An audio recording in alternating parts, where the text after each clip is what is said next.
영상으로 함께 예배하시는 모든 성도님들과 가정 가운데 하나님 평강이 함께 하시길 축복합니다. 우리 함께 말씀 보도록 하겠습니다. 에스라 1장 1절에서 2절 말씀입니다. 에스라 1장 1절에서 2절 말씀 우리 함께 읽겠습니다. 바사온 고레스 원년에 여호와께서 예레미야의 입을 통하여 하신 말씀을 이루게 하시려고 바사온 고레스의 마음을 감동시키시매 그가 온 나라에 공포도 하고 조소도 내려 이르되 바사온 고레스는 말하노니 하늘의 하나님 여호와께서 세상 모든 나라를 내게 주셨고 나에게 명령하사 유다 예루살렘의 성전을 건축하라 하셨나니. 아멘. 우리가 구약 말씀 연대별로 순으로 이렇게 쭉 살펴보고 있었는데 마지막에 우리가 함께 살펴봤던 것이 다니엘 말씀이었죠. 주전 586년에 언약에 신실하지 않은 하나님 백성을 하나님께서 바벨론 느부갓네살 왕의 손을 통하여서 멸망시켜 버립니다. 다윗의 나라도 망해버렸고 성전도 무참하게 무너진 그런 상황에서 하나님 백성이 어떤 삶을 살아가고 어떻게 살아간가, 하나님 백성이 바른 삶의 모습인가 잘 보여주는 것이 이제 다니엘의 기록이 되어 있죠. 다니엘 개인적인 삶을 통하여, 삶에 벌어졌던 사건들을 통하여 상황이 어떻건, 사건이 어떻건, 문제가 어떻건, 주변의 문화가 어떻건, 동시대에 들려지는 모든 목소리들이 어떻건 상관없이 하나님 앞에 신실하게 살아가면 여호와 하나님께서는 여전히 그에게 신실하신 하나님이 되시더라라는 사자굴 사건도 그렇고요. 그다음에 그 사드락 메사 아벳느고의 사건도 그렇고 다니엘과 세신일국에 벌어진 그런 일들을 통하여 여전히 다시 나라는 무너졌고 그리고 성전이 없는 상황에서도 하나님은 그들의 하나님이 되시더라라는 것. 그래서 그 앞에 신실한 선택들을 하는 것이 그것이 사실은 지혜고 그것이 하나님 섬기는 바른 모습이더라라는 것. 다니엘 삶을 통해서 우리가 살펴봤고요. 더불어서 다니엘에게 보여주시는 비전과 환상을 통해서 앞으로도 계속 세상 군왕들이 일어나서 자기들의 질서를 강요하면 그것이 행복의 질서이고 그것이 성공의 질서이고 그 질서를 따르는 것이, 그 명령과 그 법 체계 안에서 성공과 행복을 바라는 것이, 그것이 세상 사는 지혜다라고 일컫는 자기 힘을 자랑하고 자기 이름을 자랑하는 그런 일들이 벌어질 터인데 사실은 살아계신 하나님이 주권자이시며 그 하나님께서 영원한 나라를 세워가시는 시기이며 실상 그 하나님께서 영원한 나라를 세우실 때 그 앞에 자랑하던 모든 것들이 사실은 바람에 흩날려가는 것처럼 날아가 버릴 거다라는 것. 그래서 섬길 만한 주인을 분명히 하며 그를 섬기는 것이 사실은 지혜고 사실은 그게 세상 질서를 아는 모습이다라는 것 간략하게 우리 다니엘 비전과 환상을 통해서 살펴봤고요. 그 다음 장면이 이제 기록되어 있는 책이 에스라, 느헤미야, 에스더인데요. 우리 계속해서 그렇게 함께 살펴보려고 합니다. 오늘은 에스라 1장에서 6장 말씀 간단하게 살펴보려고 하는데요.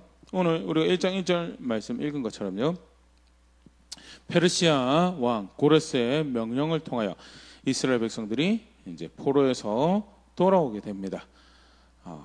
정치적 계산이 이제 세계사적으로 보면 거대한 제국을 경영하고 통치해야 되는 입장에서 모든 각 지역의 사람들 포로 끌고 와서 잡아놓는 것보다는 각 지역 어느 정도 자치권을 보장해주고 또 은혜를 베풀면서 그들의 충성을 받고 그들의 세금을 받는 것이 거대한 제국을 경영하는 것에는 훨씬 더 효율적인 방식이죠.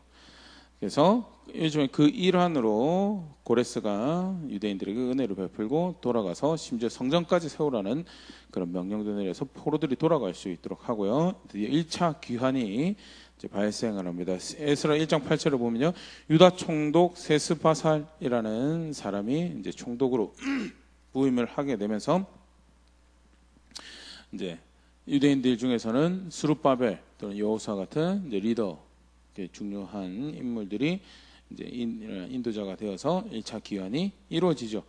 1차 귀환 하에서 뭐 사실 많은 일들이 있었을 겁니다. 그런데 에스라에서 초점을 맞춰서 소개하고 또 기록하고 있는 사건이 그들이 와서 성전을 재건했다라는 겁니다.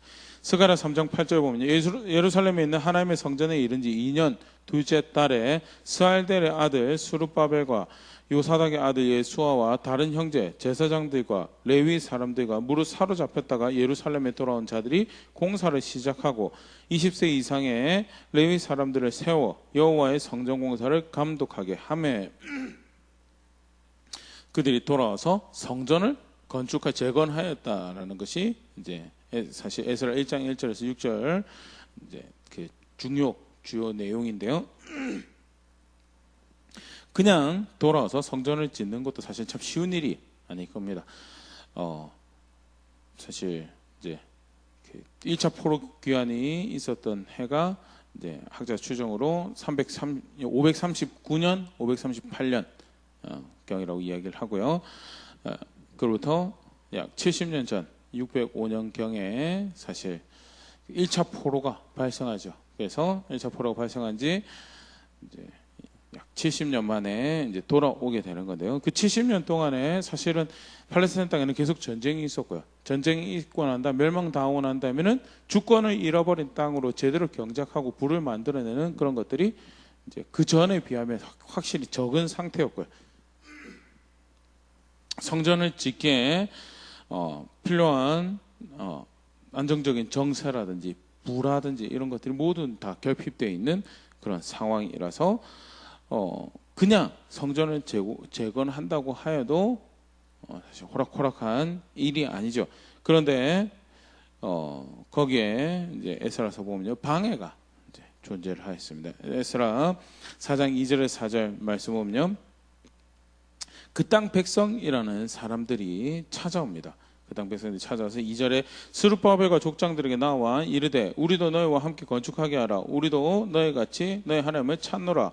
아수르 왕 에셀핫돈이 우리를 이리로 오게 한 날부터 우리가 하나님께 제사를 드리노라 하니 스룹바벨과 예수와 기타 이스라엘 족장들이 이르되 우리 하나님의 성전을 건축하는데 너희는 우리와 상관이 없느니라.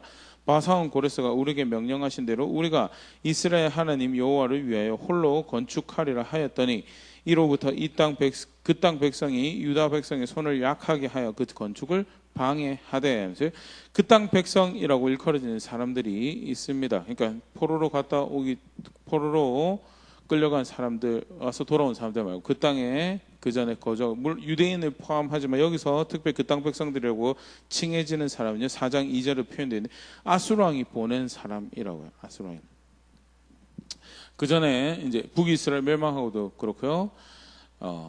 일부러 강제로 사람들 이주시켜서 다른 지역에 있는 사람들 그 땅에 살게 해서 유대인들이 한민족으로 자기들의 정체성을 가지고 일을 도모하는 것을 방해하려는 그런 전략을 펼쳤고요. 그들이 그렇게 와서 그래도 유대인들 사이에 살아가고 그 문화 사이에 살아가기 때문에 그들의 신앙 정체성에 또 민족 정체성에 동의해서 살아가면 상관이 없었는데 혼합 종교 형태로 현합된 신앙을 만들어내죠. 그게 이제 11개 17장 33절에 기록이 되어 있는데요. 이와 같이 그들도 그들이 여호와도 경외하고 또한 어디서부터 왔든지 그 민족의 풍속대로 자기의 신들도 섬겼더라. 그 땅 백성은요. 그래서 여호와 하나님도 섬긴다고 하지만 각자 자기 취향대로 자기가 섬기고 싶은 신들 섬기던 사람들이었고요. 그런데 그들이 와서 스룹바벨과 여호수아와 기타 이스라엘 족장들에게 우리가 너희가 성전을 짓는 일에 참여하기 원한다. 우리도 여호와를 너희 하나님을 찾는 사람들이다라고 이야기한 거에 대해서 사실 한편으로 생각하면 좋은 게 좋은 거 아닌가. 가뜩이나 어려운 상황에 성전을 짓는데 돕겠다는 사람도 있으니 이 얼마나 놀라운 하나님의 은혜인가라고 했을 때 실상은 그게 아니었다라는 거죠. 그래서 스룹바벨과 여호수아가 그들의 도움을 거절하는데 그러면 왜 그들이 그 일에 참여하려 했을까라고 할 때 학자들이 이야기를 하는 것이 기득권 때문에 그렇다네. 사실은 포로된 사람들이 돌아오기 전에는 그 아수르 왕이 옮겨놓은 사람 그 사람들이 사실은 이제 왕의 이사명령을 쫓아서 온 사람들이고요. 강한 나라에서 온 사람들, 그 사람들이 사실 기득권을 가지고 있던 사람들이. 그런데 포로된 사람들이 돌아와서 원래 그 땅에 살아가다 방식들, 이게 우리가 살던 방식, 이게 우리의 원칙, 이게 우리의 중심이다라고 이야기하면 성전을 짓는데 그러면 어떻게 해서든 그 성전 짓는 일과 관련이고 거기에 참여해야지 어느 정도 그 전에 자기들이 누려왔던 기득권을 유지할 수 있을 거라는 계산이 있었고요. 그래서 정치적 계산을 한 접근이었다라고 학자들이 이야기를 하고 불순한 의도를 잘 분별해서 봤죠. 그래서 스룹바벨교사 리더들이 이제 그것을 거절한대요. 그것을 거절하고 나서 보니 이제 그들의 실체가 드러납니다. 우리가 기득권을 잡지 못할 거면 그 성전 건축하도록 우리가 내버려 두지 않겠다라고 해서 열심히 방해하고 상소를 계속 올려서 이제 페르시아 쪽이 중앙 정부에 계속 상소를 올립니다. 계속 연락을 해서 이렇게 그들이 성전을 짓도록 내버려 두면 당신들은 이 땅을 잃어버리게 될 것입니다. 이들이 얼마나 악한 민족인지 페르시아에 성전을 짓게 되면 이제 충성을 페르시아에 바치지 않을 것입니다라는 그런 상소를 계속 올리게 되고 결국 성전 이 공사가 15년 16년 가량 정직 스톱이 되는 그런 일들이 발생을 하게 됩니다. 사실 굉장히 어려움이 많았죠. 그런데 성전 재건할 때 방해가 되는 일은 그것뿐만 아니었습니다. 실상 성전을 재건하는 이 일을 하나님께서 의도를 가지고 계획하시고 시작하신 이고 하나님께서 그 일을 행하시는 그러기에 방해가 있더라도 오자마자 사실 그 일을 하도록 하셨던 하나님의 의도와 목적을 줬다면 사실 거기에 집중하고 있는 자세가 사실 필요했고 그것이 요구되어지는 것이죠. 근데 그 다음에 일이 이렇게 되고 나서 보니까 우리가 하면 안 되는 거다라는 그런 생각들이 지배적으로 있었고요. 그래서 외부적인 방해도 있었지만 이제 그 다음에 백성들의 무관심이 이제 발생을 하게 됩니다. 사실 그 백성의 무관심을 깨우기 위해서 하나님께서 학개와 스가랴 선지자를 이제 사용을 하시는데요. 학개 같은 경우에 학개서 1장 2절 보면요. 만군의 여호와가 이같이 말하여 이르노라. 이 백성이 말하기를 여호와의 전을 건축할 시기가 이르지 아니하였다 하느니라. 하나님은 성전 재건을 하려고 백성들을 다시 돌아오게 하셨고 그리고 그 일을 하도록 하셨는데 근데 백성들이 하는 이야기가 물론 왕의 칙령이 있었죠. 더 이상 진행하지 말라는 왕의 칙령도 있었지만 백성들 사이에서 이제 아니 여호와의 전 건축할 시기는 아니고 이제 우리 집을 돌보고 아까 잠깐 그런 얘기 드렸는데 약 70여 년 동안 70년 반은 전쟁이 그 땅에 있었고 반은 주권이 없는 땅으로 버려진 땅으로 있어서 경작이 안 된 땅, 황폐해진 땅이었죠. 열심히 경작하고 그 개간에서 자기 집 세우기도 사실은 분주한 시간인. 그러니까 이제 성전을 세우는 일에 대해서 아무리 그것이 하나님께서 의도를 가지시는 일이더라 하더라도 이제 거기에 관심을 가지지 않게 되는 그런 일들이 벌어지고요. 또 비슷한 모습으로 한 가지 더 등장하고 있는 것이 스가랴 4장 10절에 보면 작은 일에 날이라고 멸시하는 자가 누구냐? 사람들이 스룹바벨의 손에 다림줄이 있음을 보고 기뻐하리라. 이 일곱은 온 세상에 두루다니는 여호와의 눈이라 하니라. 성전을 지으려고 보니까 이제 실제로 이제 기초 공사를 하고 난 다음에 예전에 솔로몬의 성전의 영광을 아는 사람들은 울었다라, 애통했다라는 그런 기록이 에스라에 보면 있습니다. 예전의 성전에 비교하면 뭐 이게 무슨 큰 신의 집인가, 큰 신의 성전인가라고 여기시면 그럼 비참한 이제 이 새로 짓는 성전의 모습 앞에 뭐 저딴 거는 이라는 뭐 작은 일이라고 생각하는 중요하지 않은 일인 것처럼 중하지 않은 일인 것처럼 취급해버리는 백성의 무관심이 있었고요. 그래서 하나님께서 학개와 스가랴 선지자를 학개 선지자와 스가랴 선지자를 보내서 백성의 마음들을 다시 깨우시죠. 그리고 다시 이제 15년 16년 동안 멈췄던 이제 공사가 이제 다리오 왕 때 다시 이제 시작을 하게 되는데요. 그때는 스가랴 5장 3절 보면 그때 유브라데 강 건너편 총독 다뜨네와 스달보스네와 그들의 동관들이 다 나와 그들에게 이르되 누가 너에게 명령하여 이 성전을 건축하고 이 성곽을 마치게 하였느냐 하기로 하면서 강 건너편 이제 또 총독들이 들고 일어나서 누가 공사를 진행하라고 했느냐라고 하는 일이 또 다른 방향에 이제 발생을 하죠. 근데 이제 지혜롭게 백성들이 다 잘 대처를 하고요. 그래서 결국 에스라 6장 15절 다리오 왕 제6년 아달월 30일에 3일에 성전 일을 끝내니라. 다리오 왕 제6년은요 515년 또는 516년 정도, 515년 정도로 이제 보는데 586년에 성전이 돌 위에 돌아남김없이 무너지고 난 다음에 약 70년 후에 이제 성전이 재건되어지는, 그래서 그렇게 70년이 또 하나님께서 이제 돌이키는 것들을 이제 회복하게 하시는 것들을 이제 확인을 하시는데요. 중요하게 가르치고 있는 이 메시지가 분명히 있습니다. 두 가지 정도 우리가 생각해 볼 수 있는데, 하나는요, 포로 귀환은 하나님의 주권적 역사였다라는 것. 포로 귀환 이제 표현이 그런데 사실은 많은 부분에서 제2의 출애굽이다라는, 출애굽을 연상하게 한 표현들이 사용되어지고 있고요. 제2의 출애굽이다라고 이렇게 다르게 표현하면 구원이죠. 사실 또 다른 구원의 역사나 그것은 하나님의 주권적 역사였다라는 것. 먼저는 그것을 계획하고 성취하시는 분이 하나님이셨다는, 오늘 본문 말씀도 그렇게 읽었는데요. 고로스 원년에 하나님께서 예레미야의 입을 통하여 하신 하는 말씀이 이루려고 하셨다라는 게 돼. 예레미야의 입을 통하여 하신 말씀이 이루게 하셨다라는 건데요. 사실 실상 이 백성의 귀환은 예레미야도 통해서 이야기 되어졌고요, 이사야를 통해서 이야기 되어졌는데요. 간단히 보면 이사야 44장 28절 고레스에 대하여 이르기를 내 목자라 그가 나의 모든 기쁨을 성취하리라 하며 예루살렘에 대하여 이는 이르기를 중건되리라 하며 성전에 대하여 내 기초가 놓여지리라 하는 자니라. 고레스에 의해서 하나님께 기뻐하시는 일이 이루어질 것에 대해서 이미 이사야 선지자를 통하여 이야기가 되어지고요.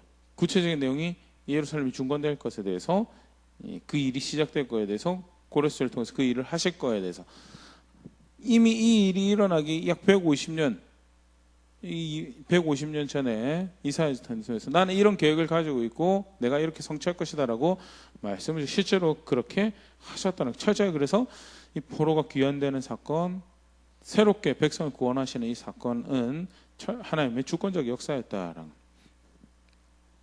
70년 만에 돌아온 것에 대해서도요. 예레미야 29장 10절 여호와께서 이와 같이 말씀하시니라. 바벨론에서 70년이 차면 내가 너희를 돌보고 나의 선한 말을 너에게 성취하여 너희를 이곳으로 돌아오게 하리라. 거짓 선지자들이 더 짧은 기간 안에 돌아올 거다라고 이야기하는 와중에 아니다라고, 70년 만에 돌아올 거다라는 분명한 말씀 하나님께서 예레미야에 주셨고요.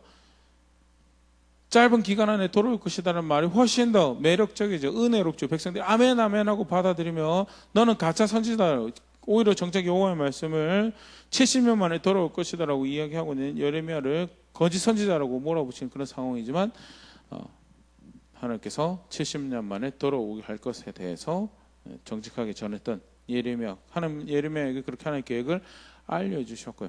실제로 그렇게 70년 만에 포로가 귀환하는 그런 일들이 일어나고요.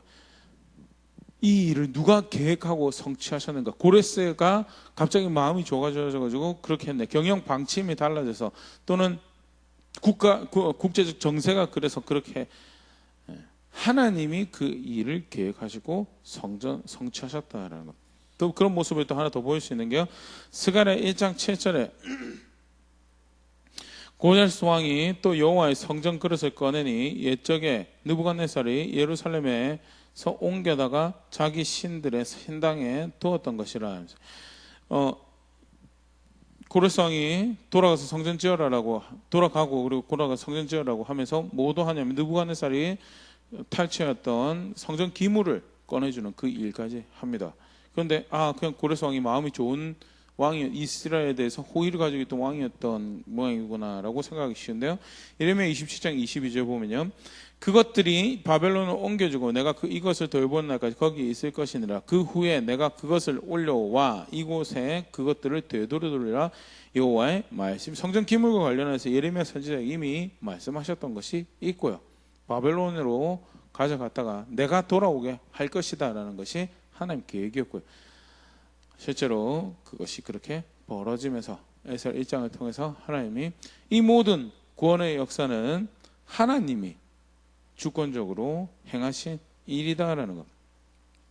그렇게 계획하시고 성취하시는 그런 모습을 통해서 그것을 보여주시는 것과 더불어서요, 그 일이 실제로 그렇게 벌어질 수 있도록 사람의 마음을 주장하시고 감동하시는 그런 모습들도 저희 본문에 소개가 되어지고 있는데요.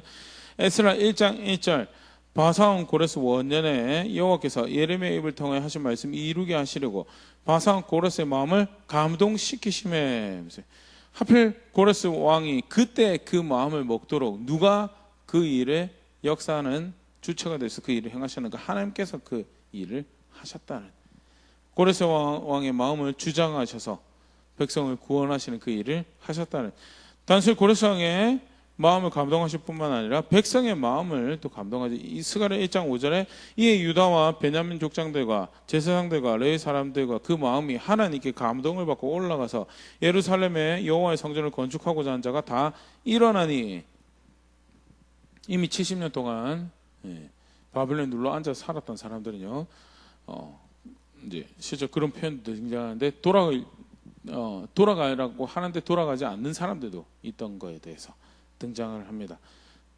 이미 황폐화되어 버린 땅이고 지금 돌아가면 그 땅을 재건하는데 얼마나 더 많은 고생을 간신히 포로로 와 끌려와가지고 70년 동안 이제 적응을 해서 이제 간신히 가게 하나 세우고 우리 가족도 이제 좀 살만하게 되는데 또 돌아가서 그 똑같은 역사를 또 반복하게 되는 것은 너무나 억울하지 않는가라는 그런 생각을 했던 사람들이 실제로 있었던 것이 성경에 기록되어 있는 모습이에요. 그러나 돌아가도록, 그래 우리가 저기 돌아가야 될 땅이지, 우리가 저기 돌아가서 저기서 하나님 경배하고 예배하고 섬기는 하나님 백성이 우리지라고 마음이 움직여진 거예요.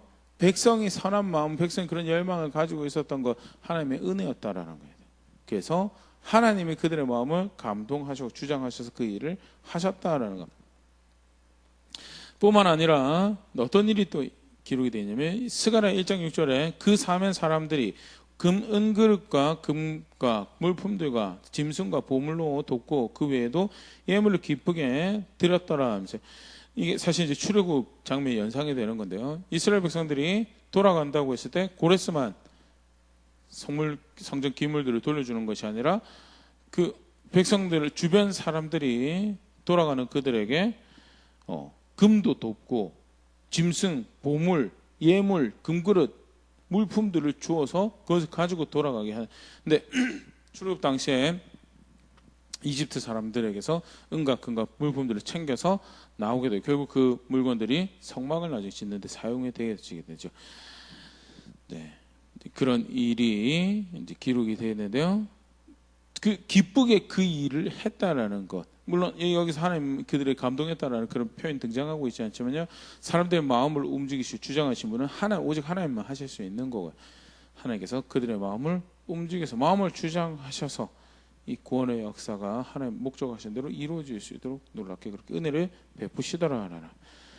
뿐만 아니라 실제로 하나님께서 뜻하신 것이 이루어질 수 있도록 보호하시는 은혜를 베푸신 것. 그래서 이 구원이 의도하신 대로 목적하신 대로 이루어질 수 있도록 하나님께서 보호하시는 그 일을 하시는데요.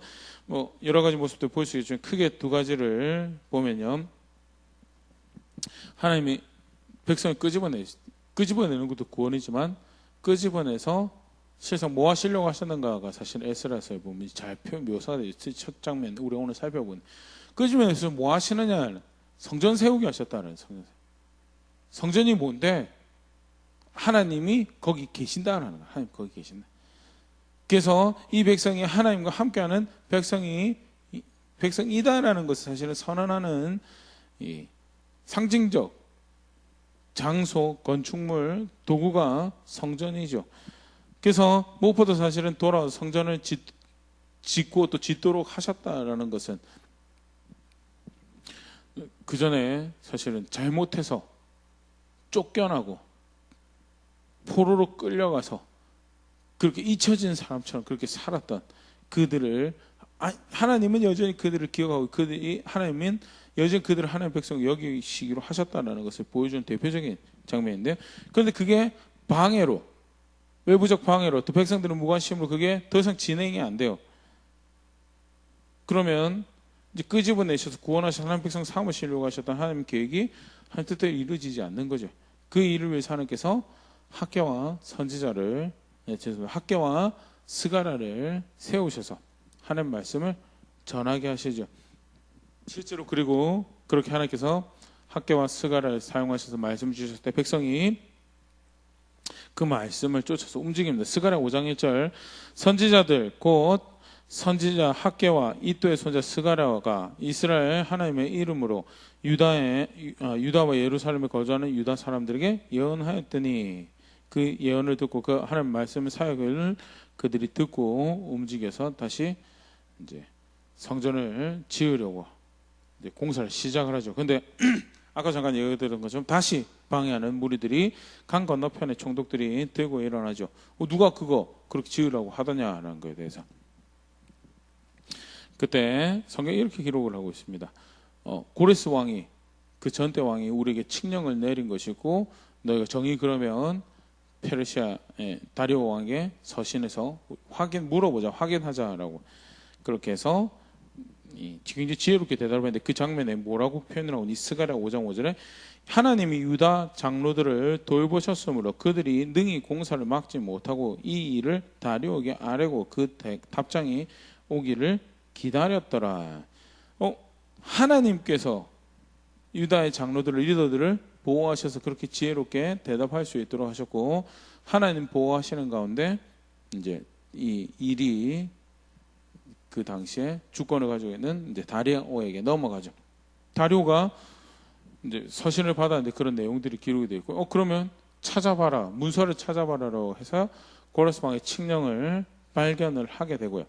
그 앞에는 사실은 소란 때문에 더 이상 공사를 진행하지 못하도록 스탑을 시켰었는데 그 칙령을 이유로 해서 사실 하나님께서 하신 거죠. 스가랴 6장 8절 어떤 일이 벌어지냐면요. 내가 또 조서를 내려서 하나님의 이 성전을 건축함에 대하여 너희가 유다 사람의 장로들에게 행할 것을 알리노니 왕의 재산 그 유브라데 강 건너편에서 거둔 세금 중에서 그 경비를 이 사람들에게 끊임없이 주어 그들로 멈추지 않게 하라. 성전을 제공하는 그 일에 너희가 거둔 세금의 일부를 그들을 위해서 사용하라는 명령이 유브라데 강 건너편 총독들에게 주어지고 있는 6장 9절에 또 그들이 필요로 하는 것 곧 하늘에 하나님께 드릴 번제, 수송아지, 순양과 어린 양과 또 밀과 소금과 포도주와 기름을 예루살렘 제사장 요구대로 어김없이 날마다 줘 그들이 하늘에 하나님께 향기로운 제물을 드려 왕과 왕자들의 생명을 위해 기도하게 하라. 성전을 짓는 그 일에만 그들의 세금을 사용할 뿐만 아니라 성전이 없는 상황에서도 제단을 쌓아가지고 이제 그 기초공사를 하기 전에 백성들이 먼저 그 일곱째 달에 절기들을 지키는 모습이 에스라 2장에 기록이 되어 있는데요. 일곱째 달에 절기라고 하면 크게 이제 나팔절, 다음에 대속절, 초막절이 있는데 제단이 없는 성전이 없는 상황에서도 임시 제단을 세워서 성전이 있는 자리에서 그렇게 제사를 했던 모습이 기록이 되어 있고요. 성전을 짓는 그 공사 기간 중에도 사실 그런 일들이 벌어졌을 것을 우리가 유추해 볼 수 있고요.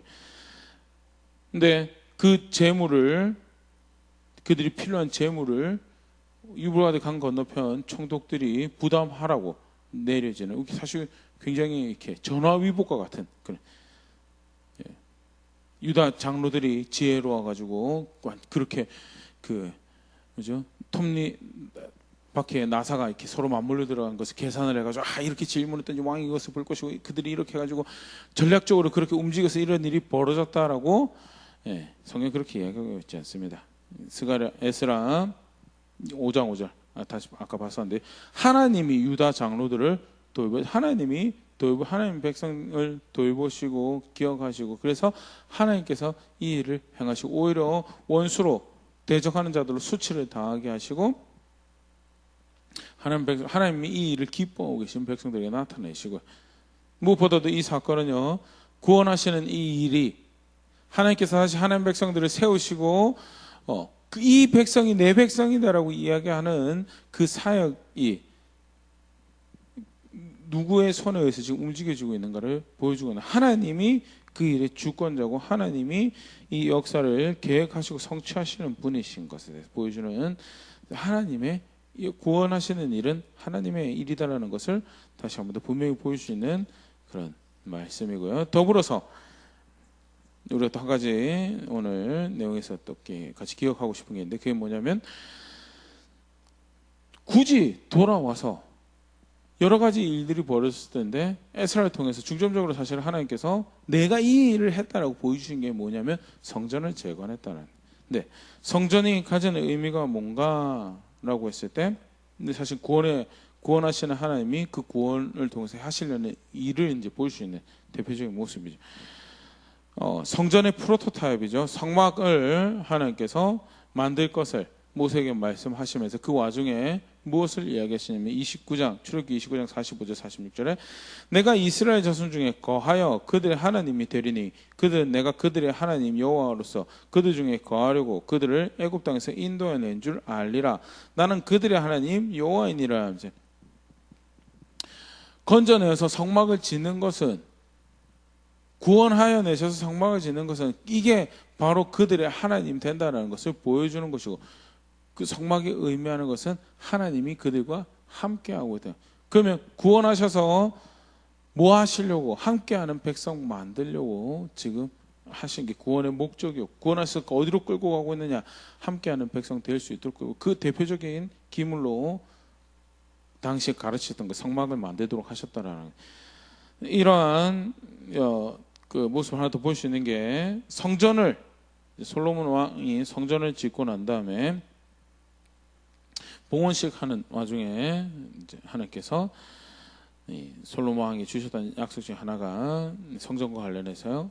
열왕기상 6장 13절 내가 또한 이스라엘 자손 가운데 거하며 내 백성 이스라엘을 버리지 아니하리라 하셨더라 하면서, 이 성전을 내 집으로 여길게, 너희가 내 율례와 명령 규례를 잘 따라서 언약에 신실하게 살아가면 내가 이 성전 내 집으로 여기고 내가 그들 가운데 거하여 그들을 내 백성으로 여긴다라는 징표가 뭐냐, 성전이었다라는 거예요.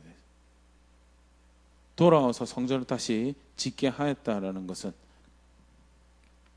함께하기 위한, 함께하는 백성을 만들기 위한 구원이었고, 건져내신 목적이, 구원하신 목적이 단순히 억압받고 괴로워하니까 건져줄 게가 아니었고, 함께하는 백성 만들기 위해서. 사실 근데 이걸 그 어떤 그 말씀보다 잘 보여주는 게 예수님을 통한 우리의 구원의 모습이, 사실 어떻게 보면 이 출애굽도 그렇고요, 그다음에 포로 귀환, 바벨론에서 포로 귀환하는 것도 그렇고요, 예수님을 통해서 베푸실 구원의 예고편과 같은, 그림자와 같은 거예요. 궁극적으로 그가 베푸실 구원이 무슨 구원인가에 대해서, 죄로부터 용서하시죠. 죄의 멍에를 해서 해방시켜 주시고, 또 마귀와 사망의 종되었던 자리에서 해방시켜 주시고, 그 중요한 우리 구원에 관련한 구원의 내용을 소개하는 중요한 모습들이죠. 그런데 그와 더불어서 절대 간과하지 말아야 될 것이, 무슨 구원을 베푸신 거냐, 구원받았다라고 할 때 죄에서부터 용서받았습니다, 맞죠? 또 더 이상 사망의 노예로 살아가지 않습니다, 맞죠? 그래서 그리스도 안에서 완전한 자유를 우리가 누립니다. 그 사랑 안에서 어떤 두려움도 없이 완전한 자유를 누립니다. 그것도 맞죠. 근데 그것이 의미하는 바가 뭐냐, 마태복음 2장 23절 보라 처녀가 잉태하여 아들을 낳을 것이요 그의 이름은 임마누엘이라 하리라 하셨으니 이를 번역한 자 하나님이 우리와 함께 계시다 함이라. 그 아들을 통해서 하실 일이 뭐냐, 함께하는 백성 만들겠다라는 거예요. 그래서 더 이상 죄의 종이 아니고 마귀의 종이 아니고 사망의 종이 아니고 하나님과 함께하는 백성으로 하나님의 백성으로 살아가도록 하기 위해서 그 일을 하시는 거다라는 거예요.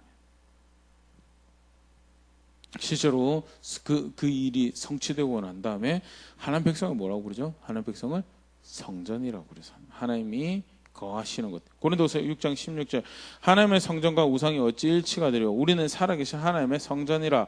이와 같이 하나님께서 이르시되 내가 그들 가운데 거하며 두루 행하여 나는 그들의 하나님이 되고 그들은 나의 백성이 되리라 하셨느니라. 함께하는 백성 만드시기 위해서 십자가에 달리시고 죽으시고 그렇게 백성 구해내셨고요. 그리고 어디로 이끄시는 거냐? 함께하는 백성으로 살아가도록. 그렇게 하나님 함께하며 하나님 섬기고 하나님 사랑하고 하나님 영광 나타내는 백성 만드시기 위해서 구원해내신 거예요. 구원의 목적, 또 구원하신 우리 구원이 의미하는 바, 가진 바가 뭐냐라는 것 다시 한 번 더 분명히 보일 수 있죠. 건져내셨어요. 바벨론의 억압에서, 페르시아의 억압에서, 이방인의 그 억압에서 건져내셨어요. 그리고 뭐 짓게 하셨냐? 성전 짓게 하셨다라는 것은 무엇으로부터의 자유가, 그 자유가 의미하는 그 종된 자리에서 가지는 자유가 의미하는 바가 뭐냐라는 하나님의 종으로 하나님과 함께하는 백성으로 살아가는 것이, 그게 구원받은 백성이, 그게 하나님 백성 되는 것이다라는 것 다시 한 번 더 잘 보여주고 있는 것이 오늘 우리가 살펴보는 이 장면, 에스라 1장 1절에서 6장까지. 사실 하나님께서는 그 일을 이루시기 위해서 계획하시고 성취하시고 백성들의 마음, 왕의 마음을 감동 주시고 백성의 마음을 감동시키시고 주변 사람들의 마음을 감동시키고 그 일을 하게 하시고 또 그 일이 이루어지도록, 그 일이 하나님께서 의도하신 대로 이루어지도록 선지자를 세워서 그들의 길을 인도하시고 그 일이 순조롭게 이루어지도록 백성을 보호하시고 하셨던 것이 오늘 본문 안에서 우리가 보일 수 있었던 모습이고요. 그 전에 그러셨던 것처럼 그리스도 안에서 오늘 하나님 백성을 향해서 하나님께서 빚어가시는 일도 사실은 동일한 거다. 예수님을 통해서 베푸신 구원이 좀 전에 살펴봤던 것처럼 하나님과 함께하는 백성 만드는 것, 그래서 성전이라고 불려지고 있고요. 실제로 하나님 내주하시는 하나님의 영의 역사를 통하여 본체는 하나님 우편에 하늘에 승천해서 하나님 우편에 계시지만 내주하시는 하나님의 영의 역사를 통하여 예수님께서 우리 안에 계신다라고 이야기 되어진 것이 그게 그리스도인의 신앙이고, 실제로 예수님께서 우리 안에 거하시면 그가 주인이 되고 그가 왕이 되셔서 우리 안에 거하시는 것처럼 살아가는 것이 우리 신앙이어야 된다라는 것이 다시 한번 더 분명히 확인되어지는 말씀이다. 다시 한번 말씀 앞에 돌아볼 수 있으면 좋을 것 같습니다. 예수님 안에서 우리가 누린 자유가 있습니다. 우리가 기뻐하는 자유가 있습니다. 죄에서부터 자유, 마귀에서부터의 자유, 사망에서부터의 죽음에서 더 이상 이제 죽음의 종된 자로, 사망의 마귀의 종된 자로, 죄의 종된 자로 의의 도구로 내어주고 그렇게 기뻐할 자유가 주어졌는데요. 근데 실상 사실 그 자유는 무엇을 위한 자유인가? 무엇을 위한 자유인가? 함께하는 하나님과 그 성경에서 말하는 하나님 백성의 자유는요, 에덴 동산에서 아담이 누렸던, 범죄하기 이전에 에덴 동산에서 가장 완벽하게 하나님 형상이 누렸던 자유는요, 하나님과 함께하는 그 자리를 지켜가는 자유였다라는 거예요. 반대로 하나님과 함께할 수 없는 자유는요, 범죄죠. 범죄고 탐욕이고 이기적인 사사로운 욕심이죠. 말씀 가지고 다시 돌아보면서요, 함께 예배하신 모든 성도님들은 구원하신 하나님 알고 또 아들을 통해서 베푸신 그 구원을 안다라고 하는 그런 자리에서 함께 신앙 고백하고 예배도 하고 말씀을 함께 상고하고 있을 텐데, 나는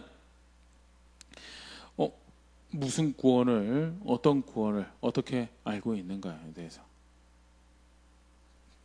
죄로부터 용서하신 거, 마귀로부터 자유롭게 하시고 죽음으로부터 자유롭게 하셨다는 거. 근데 그와 더불어서 절대 우리가 견제하고 놓치지 말아야 될 것이, 결국 그래서 어디로 인도해 가시는가? 함께하는 백성 만든 거예요. 함께하는 백성. 거룩하신 하나님과 함께하고 의로우신 하나님과 함께하고 신실하신 하나님과 함께하는 자리로 인도하시. 그래서 그 백성에게 요구되어지는 것이 거룩한 것이, 그 백성에게 요구되어진 것이 의로운 것이, 그 백성에게 요구되는 것이 신실한 모습이었다는. 네, 죄에서부터 자유는 알아요. 마귀에서부터 자유는 알아요. 그다음에 죽음의 사망에서부터의 자유는 알아요. 그런데 이제 그 다음에는 내 맘대로다라고, 나는 자유합니다고 내 맘대로다라고 가면요, 그거는 어떻게 보면 포로에서 건져내왔는데 무관심으로 하나님은 어떤 백성을 만들어 가려고 하시는가에 상관없이 어떻게 하면 무너진 내 집을 좀 세워보고 황폐하지 내 밭을 경작해서 내가 원하는 열매들을 맺어볼까라고 했던 학개와 스가랴의 사역이 필요했던 그런 백성의 상태와 사실 별반 차이가 없을 거다라는 거 말씀까지 한번 다시 돌아볼 수 있으면 좋겠습니다. 사실 에스라 죄송합니다. 이 1차 귀환한 이스라엘 백성들이 마주했던 방해들이 오늘을 우리가 살아가는 그리스도 안에서 구원받다가 우리가 마주하는 현실의 걸음걸음에도 존재하죠. 외부적인 방해가 있습니다. 사단의 역사도 있고요. 더불어서 그에 의해서 이렇게 그 질서를 기뻐하고 있는 우리 주변에 살아가고 있는 문화들, 세속적인 영향력들, 외부적인 그런 방해들 분명히 있죠. 근데 더불어서 내부적인 방해도 있습니다. 그 일을 중요하지 않은 걸로 여기, 하나님과 함께하는 거 별로 중요하지 않게 여기는,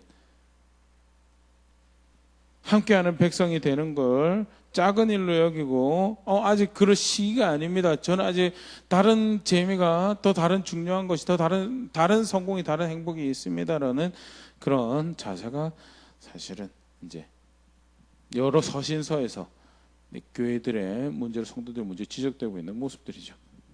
네. 나는 오늘 어떤 자리에 있는가, 어떻게 구원을 이해하고 어떤 자리에 있는가, 다시 말씀 가지고 돌아볼 수 있으면 좋을 것 같고요. 네. 감격적이고 참 놀라운 도전이요. 이렇게 그 구원을 주권적으로 이루어가신 하나님 계시다라는 거예요. 그러면 우리는 뭐 하면 되느냐? 그 주권적으로 이루어가시는, 여전히 나를 그 함께하는 자로 빚어가시 인도하신 그 하나님께 순종하는 자리에, 순종하는 자리, 그가 의도하신 대로, 그가 기뻐하시는 뜻을 어떻게 하면 이루어가 볼까라는 그런 마음가짐으로 그런 그를 따라가는 자리에 있다면, 그가 격려하시고 그가 도전하고 그가 힘이 되시고 그 일을 결국 이루어가실 거다라는 사실, 큰 도전이 되는데요. 말씀 앞에 다시 한번 돌아보면서 함께하는 백성처럼, 함께하는 백성, 어떻게 해서든 함께하는 백성이 되기 위해서 마음도 그렇게 사용하고 삶의 방향도 조정하면 실제로 내가 그 구원을 압니다. 그리고 오늘도 내 삶에 그렇게 구원을 이루어 가시는 하나님을 압니다라는 고백들을 만들어 가시는 우리가 될 수 있으면 좋을 것 같습니다.